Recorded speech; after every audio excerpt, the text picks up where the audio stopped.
మీరు ఎప్పుడైనా to blow hot and cold అనే ఈడియం విన్నారా?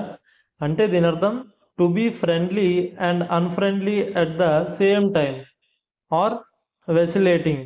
అంటే ఒక వ్యక్తి ఒక విషయం, నిర్ణయం లేదా పరిస్థితి గురించి అస్థిరంగా లేదా అనిశ్చితంగా ఉండటం. అంటే ఒకసారి మద్దతు ఇవ్వడం, మరొకసారి వ్యతిరేకించడం లేదా ఊగిసలాడుతూ ఉండటాన్ని to blow hot and cold అనే ఈడియంతో చెప్పొచ్చు.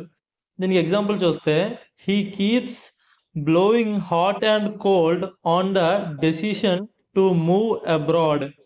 అంటే అతను విదేశాలకు వెళ్ళాలనే నిర్ణయంపై ఒకసారి అనుకూలంగా, మరోసారి వ్యతిరేకంగా ఊగిసలాడుతున్నాడు అని అర్థం. సో ఇలాంటి సందర్భాల్లో మనం to blow hot and cold అనే ఈడియంతో చెప్పవచ్చును.